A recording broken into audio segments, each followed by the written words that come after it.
Sean todos bienvenidos una vez más a este su espacio llamado Tabúes del Derecho, donde estaremos tocando temas que la gente no se atreve a tocar, pero de los que es urgente hablar.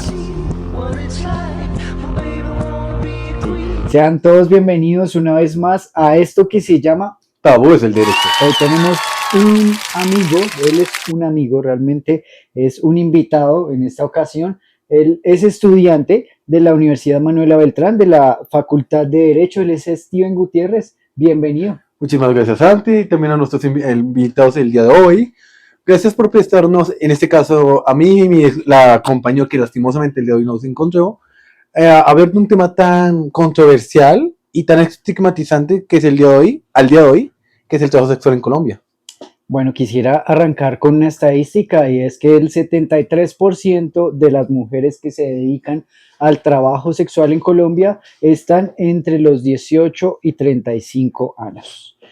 Bueno, Steven, nos vienes a plantear una idea importante y es la regularización del trabajo sexual en Colombia. Entonces, para eso me gustaría que arrancáramos desde la parte social, desde la parte sociocultural. De la parte sociocultural podemos empezar respecto a las restricciones que ha tenido la formalización del trabajo sexual en Colombia por parte, en este caso, de la población. Principalmente por esa población que es católica y cristiana, que abarca literalmente más del 70, incluso hasta el 80% de la población en Colombia. Si bien es cierto, Colombia es un país laico gracias a la Constitución del 91, las religiones predominantes han sido el catolicismo y el cristianismo. Y con ello ha conseguido el sesgamiento respecto a esta práctica comercial o al trabajo sexual, como algo estigmatizante, como algo del demonio, un pecado capital. Parece que muchas de las fuentes religiosas lo han abarcado de esa manera. Aunque de cierta manera también depende mucho del tema de la familia y de la educación que se nos ha venido desde pequeños hasta en el colegio o la universidad, en muchos casos, donde la población, la cultura en este caso, al tener una construcción social tan arraigada a la parte religiosa, si bien es cierto, hoy 2025, hay muchos movimientos sociales que han permitido una diversificación de algunas ideologías que antes se tenían en una estima un poco aislada, no sirvió mucho con el trabajo sexual, pues aún se tiene el estigma de que es el trabajo fácil, como le dicen muchas personas, que es el trabajo fácil y algo que literalmente no tiene un peso respecto a un orgullo de quien lo ejerce, principalmente.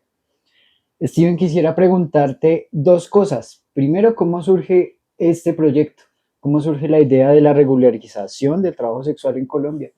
Y lo segundo, quisiera saber cómo es el estado del arte actualmente, cómo se encuentra ahorita el trabajo sexual, teniendo en cuenta que al trabajo sexual se le une ahorita esta tendencia de las modelos webcam. Así es, Santi. Empezando con la primera pregunta, Santi, por protocolo y asignatura en las universidades hay un preproyecto. Por ejemplo, tenemos una asignatura llamada investigación cualitativa y cuantitativa, que es la preparación para nosotros los estudiantes, para cuando nos vayamos a graduar para nuestro proyecto final. Entre estos temas siempre nos decían que hay que buscar un tema, una controversia, de acuerdo a nuestra carrera, para poder hablar y de pronto más adelante hacer una investigación. Entre diferentes investigaciones estuvimos hablando de debates entre el aborto, eutanasia, temas de por sí que ya son controversiales. Pero cuando quisimos tocar el tema del trabajo sexual vimos que es un tema delicado, que hay mucho que abarcar, pero que no se habla. Es como que se diría de cierta manera, es un ruido a voces, un ruido a oídos, literalmente. Sí, un secreto a voces. Literalmente es algo que se mantiene ahí, pero no es relevante, o sí es relevante, pero tampoco se habla del tema. Principalmente porque supusimos que es por el tema sexual. De por sí el tema sexual o el sexo como tal, algo tan delicioso que es, pero que en Colombia es un tabú. Muchas de las familias no hablan de ello hasta que es literalmente necesario. Cuando de pronto el chico ya la embarra o la chica ya la embarra, entonces vemos que la falta de culturización respecto al tema, por ejemplo, sexual, también ha influido mucho en la opacidad del tema respecto a cuando uno se refiere al trabajo sexual. Simplemente como se refieren a ello como el trabajo fácil o simplemente se deciden no hacerlo y ya. Entonces fue algo curioso que dijimos, hay potencial, no se habla, va a ser difícil, pero no perdemos nada, que es lo esencial. Pero bueno, y respecto al estado del arte es algo fundamental porque referimos con revistas indexadas de diferentes partes de Latinoamérica, entre ellas Uruguay, México, Brasil, Chile, Argentina y también Colombia, respecto a cómo está el tema, este tema. Y vimos que en avances sociales eso sí, ha habido gran importancia.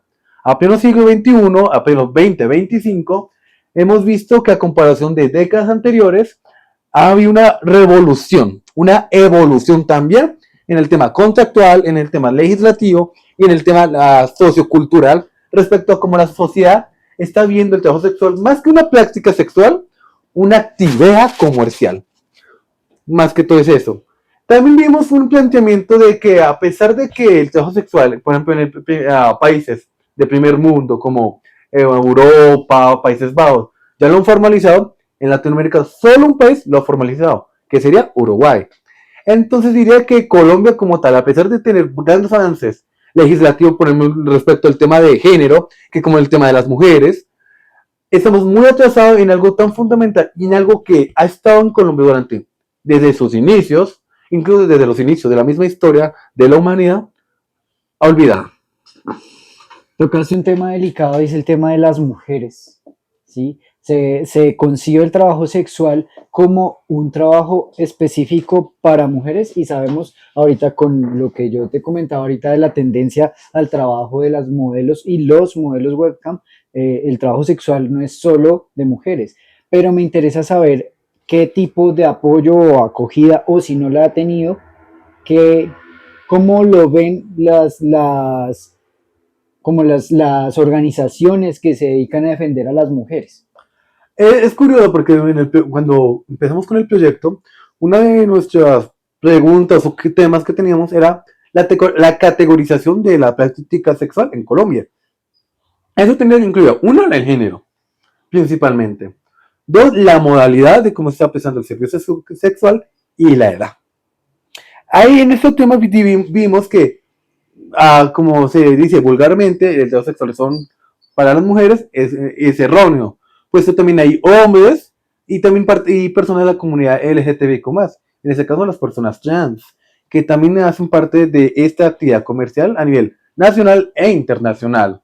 Algo fundamental también es el tema de la edad. Lastimosamente, de lo que se tiene controlado de la manera más formalizada, de cierta manera, mujeres entre 18 a 35 años hacen parte del 73% de la población que presta este servicio, pero hay un vacío, porque en el caso de las menores de edad, que no están regularizadas, que no hay una forma de tener un control respecto a quienes están ejerciendo esta práctica sexual al ser menores, se sabe que es más del 50%. Por ejemplo, México, Brasil, esas islas caribeñas, se ha demostrado que la práctica sexual de menores es muy alta. Y no solo eso, hace poco en Colombia se conoció un caso de un extranjeros, que vino a Colombia, específicamente a Medellín, capital de Antioquia, en la cual se encontraron con dos menores de edad teniendo relaciones sexuales. Y no ha sido el primer caso, porque cuando se supo esa noticia, se descubrió un patrón. Extranjeros vienen frecuentemente a Latinoamérica, a Colombia, a Medellín, para obtener ese tipo de servicios clandestinos por la falta de control de las entidades públicas al momento uno, de a qué vienen al país. Dos, un seguimiento, que es lo primordial. Y más, suena creo un poco más hipócrita que hoteles de alto estigma, hoteles de buena reputación, se hayan prestado para este tipo de, no voy a decir que una porquería, porque de cierta manera sería de pronto mal dicho por el término, pero un poco de ilegalidad, aprovechando un vacío legal que hay aquí en Colombia actualmente respecto a la regularización de ese tipo de actividad comercial. Y eso solo ha fomentado que por el abandono del Estado a mucha parte de la población, ellos vean la necesidad de tener o ejercer esta típica actividad comercial para sostener su día a día. Tocaste algo importante.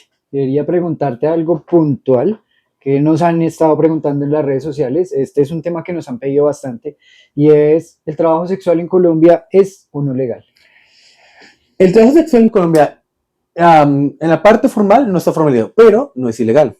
Gracias a una sentencia de la Corte Constitucional, que es una tutela de T629 del 2010, el trabajo sexual ya es legal en Colombia. La Corte consideró que el Estado, utilizando su ius impunim, que sería como el poder público, el poder estatal, en vez de caracterizar a la población, debe darle un debido cuidado en la garantía de defensa de sus derechos fundamentales, como es el derecho al trabajo, a la dignidad humana y al libre desarrollo de la personalidad. Este acto jurisprudencial contó un antes y un después en la jurisprudencia colombiana, porque al momento de que esa sentencia salió, dio la posibilidad de que muchas trabajadoras sexuales o trabajadores sexuales en Colombia tuvieron la oportunidad de hacer valer sus derechos que antes desconocían. ¿Qué pasa aquí? Muchas personas desconocen esto, muchas al día de hoy piensan que sigue siendo ilegal. Y no solo eso, sino también ven que no tienen derechos.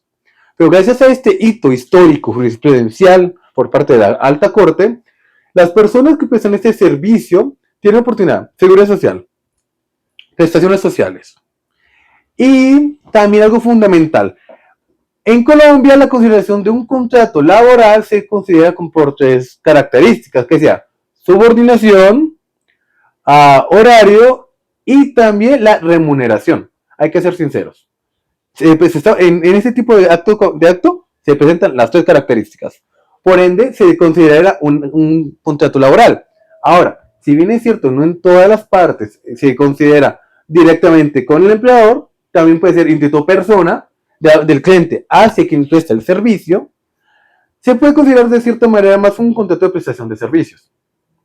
Pero el dilema ahí es la parte que no se logra regularizar, que es la estructura en los establecimientos de donde se presentan ese tipo de actividades. Si bien es cierto, muchas personas disfrazan este tipo de actos con acompañamientos, como eventos, empresas de eventos, donde al fin y al cabo están disfrazados con una simulación de un acto comercial completamente distinto al cual se ejerce dentro del establecimiento. Algo curioso respecto a esto es que cuando uno investiga respecto al tema, uno pensaría que al no estar formalizado o no estar en el código sustantivo del trabajo, no debería tener sindicatos, pero la realidad es diferente. Sí lo hay. Hay un sindicato aquí en Bogotá específicamente que se llama Sintrasex. Es un sindicato en el Santa Fe respecto a las trabajadoras sexuales. Y es curioso que cuando se habló con en este caso, la fundadora, se refirió a la sentencia de T629 del 2010, que si no hubiera sido por esa sentencia, las trabajadoras sexuales no hubieran tenido la oportunidad de explorar más sus derechos respecto a la protección como tal desde su integridad personal respecto a terceros, que es algo que es muy fundamental. Y por ejemplo, en el tema comercial, el trabajo sexual tiene su propio número de identificación, pero no solo él, sino el mismo número está identificado para un conjunto de actividades comerciales, por ejemplo, que están saunas, zonas masajistas, en una sola. Entonces, de cierta manera es una forma de estigmatizar esta práctica sexual, bueno, perdón, esta práctica de comercio sexual a unas que no deberían, pero también se asocian a ellas.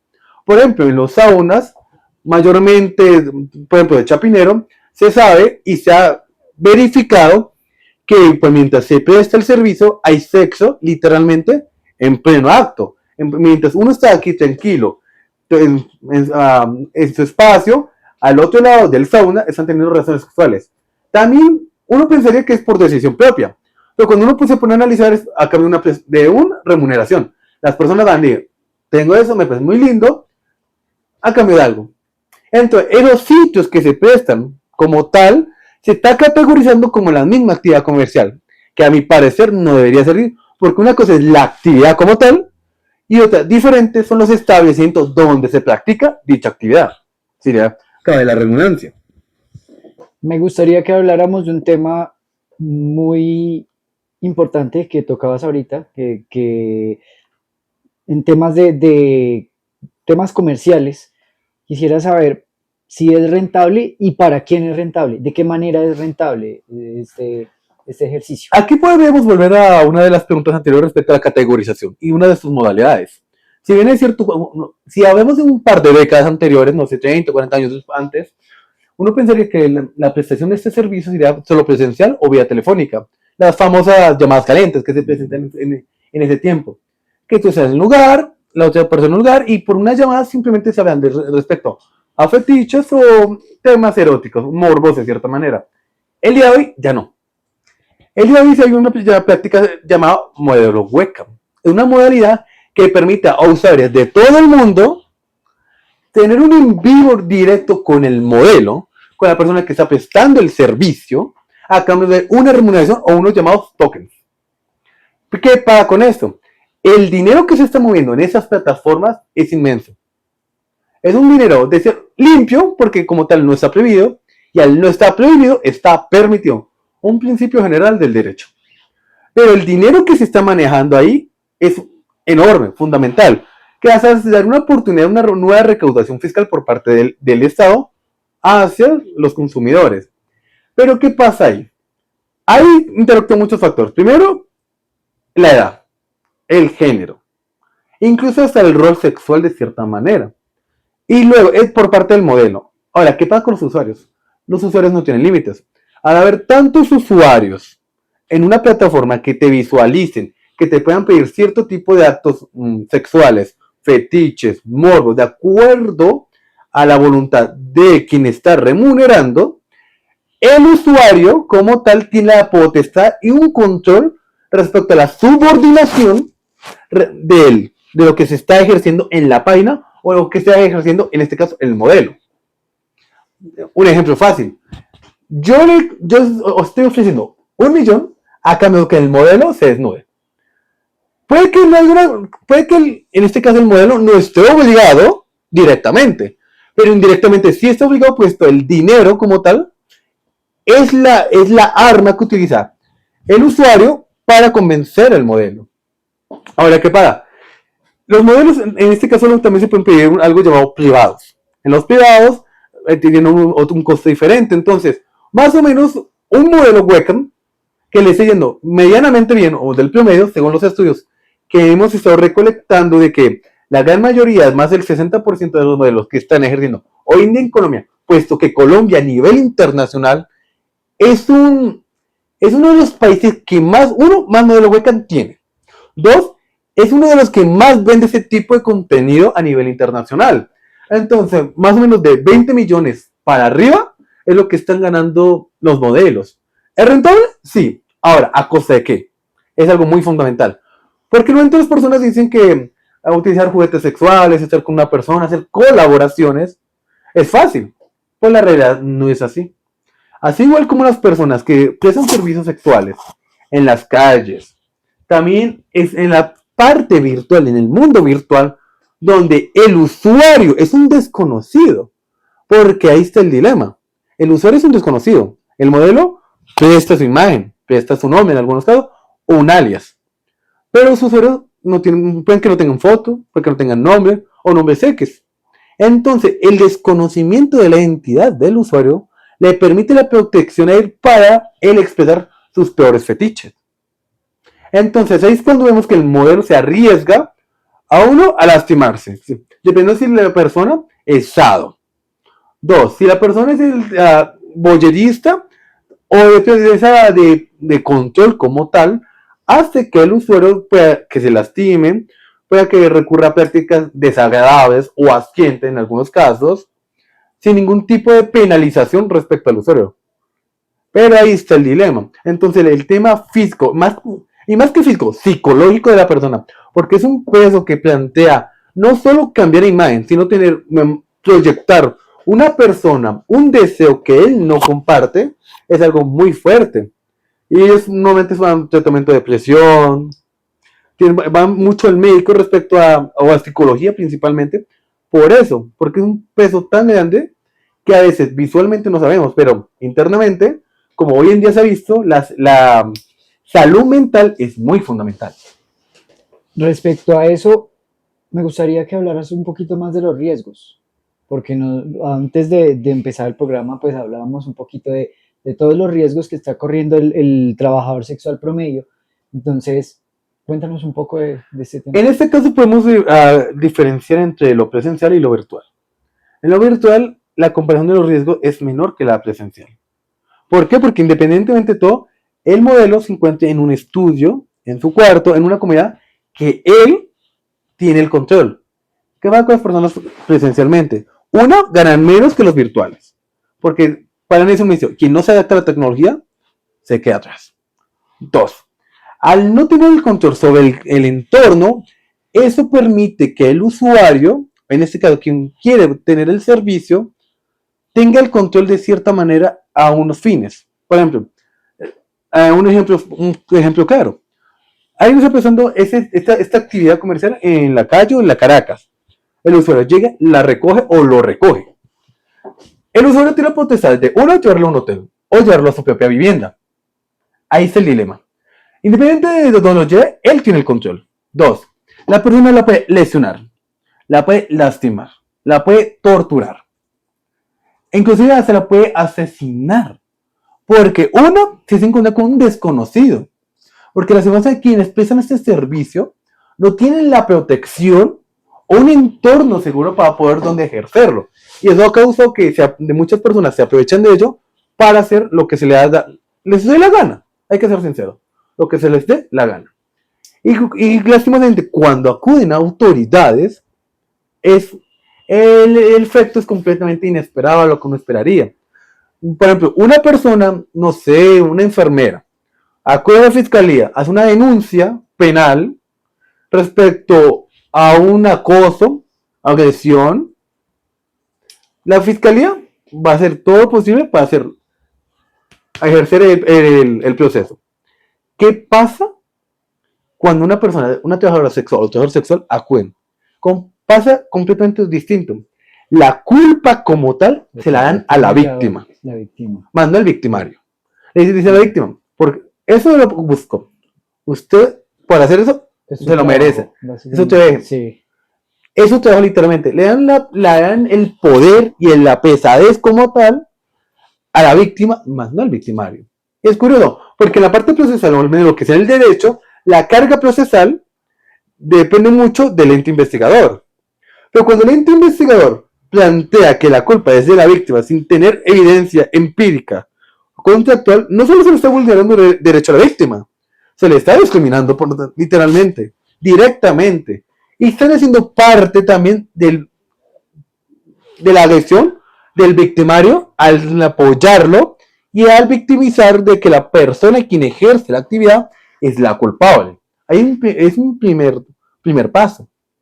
¿Qué pasa ahí? Lastimosamente el día de hoy, según el estado del arte que hemos recopilado a nivel internacional, ha comprobado que las mujeres son inmigrantes o hombres inmigrantes. No tienen papeles, están por necesidad. Algunos están por su propia voluntad, incluso otros que no. Por ejemplo, en Cartagena, Medellín, Bogotá, se ha comprobado que hay muchos estudios que demuestran que la trata de blancas es muy alta en estas ciudades. ¿Por qué? Por la falta de regularización. Porque las personas no tienen, a una entidad, no tienen la confianza de ir para exigir sus derechos. No sienten la protección del Estado, puesto sienten que el Estado los ha abandonado. La sentencia T629 del 2010 plantea que el Estado tiene que garantizar no la criminalidad de la persona, sino la garantía de sus derechos, cosa que se ha fallado rotundamente. Porque una cosa es que el Estado proteja, pero si sus entidades que son encargadas de la protección de esos derechos no lo hacen, por ende el Estado es el que falla también, directamente. Entonces es como un nexo causal entre la acción y la omisión indirecta del Estado por parte de sus entidades territoriales en la defensa de los derechos de la población y más del pueblo, que es algo tan fundamental. Ya para terminar, última pregunta que me han hecho bastante aquí en redes sociales. Esta la hace Rolita25. ¿Cómo sería la propuesta ideal? Es que la propuesta ideal sería como cualquier proyecto de ley. Tampoco hay mucho misterio, sino que hay mecanismos y herramientas para hacerlo.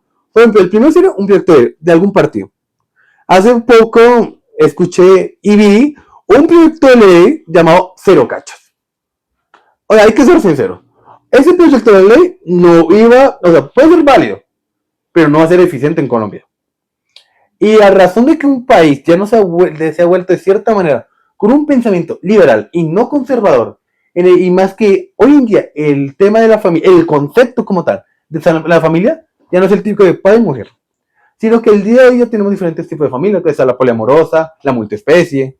Entonces la consideración del cero cacho o la infidelidad como una causal de divorcio ya se ha estigmatizado durante el tiempo. Y es algo irrelevante, ya no es algo necesario, pues la consideración de eso ya es algo abstracto y un poco conservador, y es viajado por la historia. Otra cosa más, entonces, si se puede crear un proyecto un poco incoherente de cierta manera, a mi forma personal de verlo, fácilmente se puede sacar un proyecto de ley como la formalización de un trabajo sexual o una mejor estructuración respecto a la regulación de esta actividad comercial. Ahora, si bien es cierto, algún partido no quiere hacerlo, hay otro método, otro mecanismo, que es la participación ciudadana respecto a la recolección de firmas, como una propuesta de ley. Según el Consejo Nacional Electoral, se necesita cierta cantidad de firmas para hacer una propuesta de ley por parte de la población hacia el Congreso. Pero de nada servirá si la población saca un proyecto y el Congreso lo hunde. Hay que ser sinceros. Todo el trabajo que se haga no va a servir si el ente encargado de legislar no le pone empeño. Y más en un país tan polarizado que es Colombia, en que tantos partidos divididos más que todo entre derecha e izquierda chocan respecto a estos proyectos un poco innovadores, un poco liberales y menos conservadores. Porque va a encontrar una expresión entre el concepto de las buenas costumbres y una familia al concepto de las libertades. Entonces va a ser un choque entre derechos fundamentales, entre la libertad de pensamiento, la libertad de cátedra y el libre desarrollo de la personalidad, o en este caso, el derecho fundamental, que es el trabajo. Entonces, de nada sirve utilizar mecanismos cuando el órgano, el núcleo como tal, la parte que centraliza legislativamente, gracias a la Constitución del 91, se encarga de obstaculizar o cortar la posibilidad a estas personas que se les están vulnerando no ejercer sus propios derechos. Aunque sí es cierto, una democracia es el voto de la mayoría contra la minoría, a la ciencia cierta es algo que se está viendo, que está moviendo dinero, que está afectando a la población como tal. Porque si nos ponemos a pensar, ¿qué pasa si esas personas que tienen esa actividad comercial tengan la oportunidad de seguridad social, prestaciones sociales? Pueden acudir al médico. Al acudir al médico, ¿qué es lo que más importa ahí? ¿A quien ejercen esa actividad? La propagación de ITS. Un ejemplo. Si tienen un mejor control de la población respecto a la oportunidad de llegar a su ejercicio de su derecho de la salud de prestacional, tendría la oportunidad de que la propagación de las ITS sea menor a lo que hoy en día se encuentra. ¿Por qué? Tratamientos, control. Porque muchas personas desconocen también eso. Desconocen los síntomas, por temor a que se les estigmaticen, temor que las aíslen o temor que le echen la culpa. Entonces, la formalización del trabajo sexual en Colombia no solo ayudaría a la parte social, ayudaría a la parte de salud pública y también la parte económica respecto a una nueva forma de recolección fiscal por parte del Estado, porque el dinero que se mueve es harto. Otra cosa es que no se utilice para lo que sí debería, que sería para el pueblo como tal, sino para intereses individuales o para entidades privadas. De alguna forma hay que plantearlo de manera que sea atractivo para el Estado, ¿no? Entonces, pensémoslo en términos económicos. De alguna manera, la formalización del trabajo sexual en Colombia va a generar bastantes ceros en las cuentas, por decirlo así. Pero para lo que nos compete a nosotros como colectivo, por decirlo así, como en este espacio, es incentivar a la gente a que hable de esos temas sensibles, de esos temas que no se pueden hablar en un almuerzo, por ejemplo, en la casa. Hay que hablarlos y es la enseñanza que yo dejo en este capítulo. Y siempre nos gusta cerrar con una enseñanza de nuestro invitado. Entonces, ¿qué te gustaría decirle a los que nos están escuchando? Yo lo plantearía de una forma más simple que si la población no se adapta al derecho, si la población no se adapta a la norma, ya es la norma quien se debe adaptar a la población. Porque muchas veces vemos la norma de una manera empírica, más obligatoria, típica, pero ya es momento de verlo un poco más subjetiva. El planteamiento del espíritu de la norma siempre será la protección de la sociedad. Y si la sociedad no se adapta a la norma, algo pasa con la norma. Muchísimas gracias, Steven, y quiero agradecerte de otra forma. Voy a darte un espacio para que hagas promoción de tus redes sociales, donde te podemos contactar, porque como lo pudimos ver en esta ocasión, tienes un gran manejo de este tema y es una bandera muy bonita. Realmente necesitábamos hablar de esto y necesitamos hacer algo. No puede quedar solo en una conversación. Necesitamos que la gente tenga la conciencia de unirse, de recoger firmas si es preciso, pero entonces necesitamos también personas que manejen el tema. Entonces me gustaría que nos dijeras dónde te podemos contactar. Muchas gracias, Santi, gracias a nuestros televidentes en este caso. Me pueden buscar en las redes sociales, tanto Instagram como por Facebook, como Steven Alex, y por el tema de Gmail, por cualquier tema de asesoría o tema legal, contactual o extracontactual como Use Animus Colombia. Gracias, chicos. Este espacio me encantó porque creo que nunca había tenido una persona que manejara también el tema que pues casi no he hablado, es que lo manejas muy bien, entonces agradecerte por haber preparado este espacio porque se nos limitó bastante, nos lo estaban pidiendo bastante. Gracias, gracias infinitas, no solo te las doy yo, sino las estoy dando en nombre de todo un colectivo que necesita el abrazo de la sociedad, que es el de las trabajadoras y los trabajadores sexuales en Colombia. Muchas gracias a todos los que están aquí conectados, a los que nos mandaron sus preguntas, a los que estuvieron pendientes, y gracias a Steven, gracias a la Universidad Manuela Beltrán, y sigan por favor conectados. Nos vemos después en otro capítulo de esto que se llama Tabúes del Derecho. Gracias por acompañarnos una vez más a su espacio Tabúes del Derecho. Nos vemos para seguir hablando de esos temas que nuestra sociedad se resiste a hablar, pero los tienen que escuchar. Chao, chao.